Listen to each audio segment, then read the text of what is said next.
going on, Jerome's? Minnesota Vikings training camp practice 1 is in the books. We wanted to recap a little bit of what went down. Local beat writers just fully invested, getting in there, man. Fans showing up this weekend. It's going to be good times. Football is back. So let's get it on. First up, Chris Thomas and Pioneer Press. So big question is what's going to happen along the offensive line. Right guard Jesse Davis at number 73. Drew Samia flashbacks.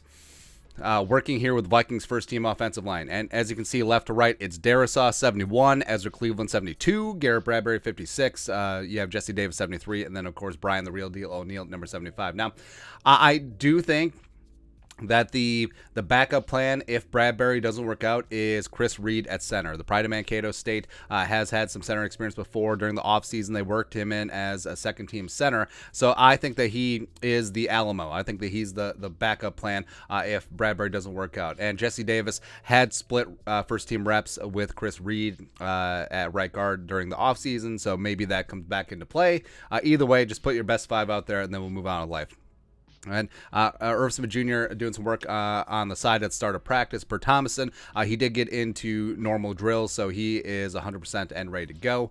Then Thomason also putting out there Cameron Tiny Dantzler getting first-team reps at cornerback. Andrew Booth Jr. Getting some solid reps with the second team. And that's going to be very interesting to see how the secondary shakes out. As of right now, I think this comes up later. Nailed it. Right now, Andrew Booth working with the second team. The cornerbacks for day 1 are Peterson and Dantzler on the outside, Sean Don Sullivan in the slot as nickel, and then Harrison and Cameron Bynum at safety. So that's worth noting at this point. Now, that certainly could change, but that's the way it is the gates. Also, Booth probably made the play of the day, just making a sliding interception against Kirk Cousins, undercutting a Justin Jefferson route. Per Will Raggets of Sports Illustrated. So that's kind of nice. It's kind of a big deal. I'm sure we'll see it on the Vikings Entertainment Network highlight reel that they'll put out later, either today or tomorrow. And then secondary, like we mentioned, Cam Bynum working alongside Harrison Smith, because even though Lewis Cine, first-round pick, defensive MVP of the national title game, a big bad dude, and is going to have a great career, don't write off Cameron Bynum quite yet. I mean, Bynum played extremely well when given opportunity last season as a rookie. He was a very nice, pleasant surprise as a day 3 selection, also moving from cornerback that he played at Cal to safety. So, I mean, Lewis Cine, he had a couple opportunities for some big-time plays as well, but Cam Beasley, don't write him off. Will Raggets also noted that he didn't see Jordan Hicks out there. Hicks did have a non-COVID illness, so he was excused for the day. And also it's worth noting that Troy Dye was the first linebacker up next to Kendricks with the 1. So it wasn't rookie Brian Asamoah, it wasn't Blake Lynch, etc. Of course, that could change. Troy Dye, been around for a while, former 5th-round pick, 4th round? One of the two, out of Oregon. He's played some good special teams, but whenever he's been given opportunities to start as the 3rd linebacker when the Vikings were playing a 4-3, when there was injuries, then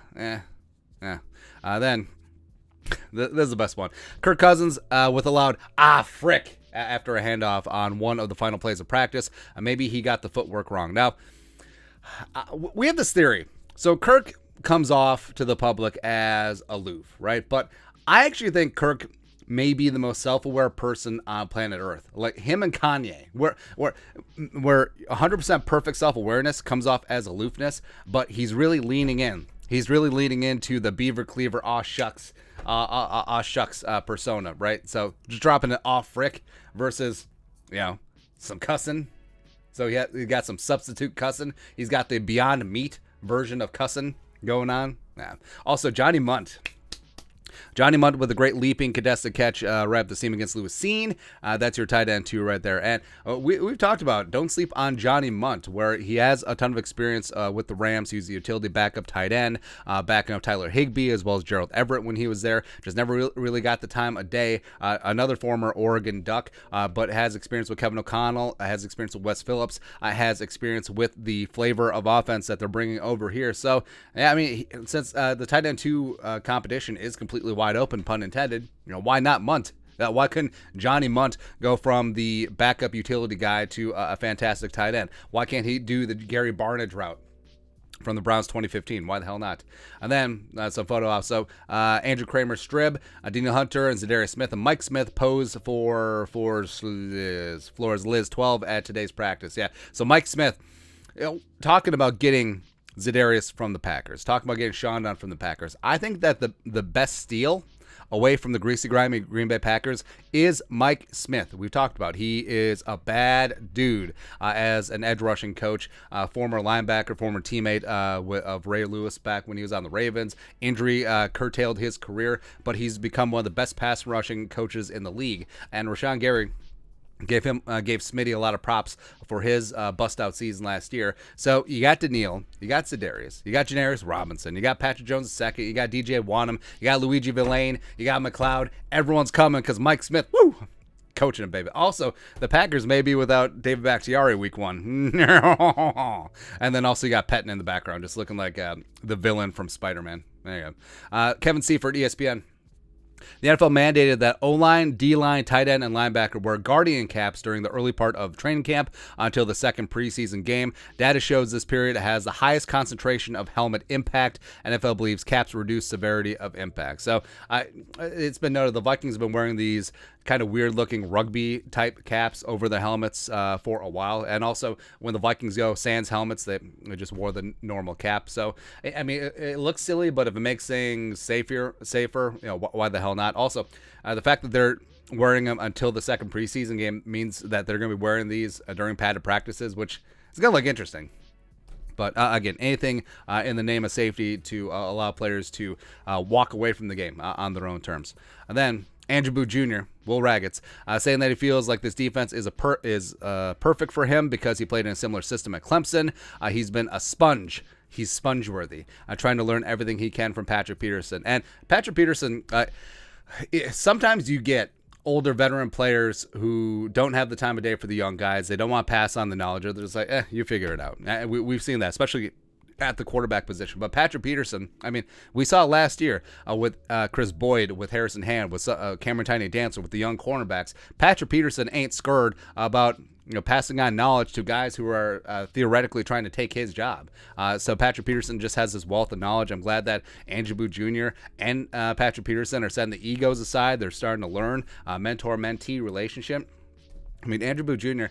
Coming in, he's got all the talent in the world, but it's great to see that he's still seeking out knowledge. I mean, a lot of players, first, second round picks coming in the league, think that they invented football. It ain't happened. Nah. So the fact that Booth is learning is going to be fantastic. And also, I don't see this as an either-or proposition. Like, is it going to be Dantzler or Booth? Is it going to be Dantzler or Peterson? Is it going to be Peterson or Booth? I think that having multiple fantastic outside-the-numbers cornerbacks can only benefit the Vikings, who had a very poopy secondary last couple of years. Not great. And then Kendricks, I really feel like there's another level I can get to. I understand the game inside and out. And I do think that also, who's got this flip camera? So good. I respect that Kendricks. It does feel like he's rejuvenated. It feels like he's got a new energy this offseason. I feel like him coming out and talking about the fear-driven organization, fear-based organization, whatever, it felt like he was sort of getting tired of what was going on, and he does seem like he's dialed back the clock a couple of seasons. Plus, I think this move to a 3-4, allowing him to be freed up to do more Eric Kendricks-type things in the middle, I think it's going to be fantastic for his game. I think his mental outlook is fantastic as well, and yeah, I think he's just ready to play some fun, fast, free football, be a great leader, be the heart and soul of this defense still, and just getting after it. So that's day one. Vikings practice in the books. Again, no fans at this one. They start opening up this weekend, and also no contact for a while. There we go. But yeah, important things to note about depth charts coming into training camp. How does that change? How does that shift? Also looking at the offensive line. But let us know your thoughts on our thoughts. Day one, Vikings training camp practice in the books. Let us know in the comment section below. Subscribe for daily Vikings takes. Want to support the work? Put a little something in the Venmo. But till next time, Skull Production Value.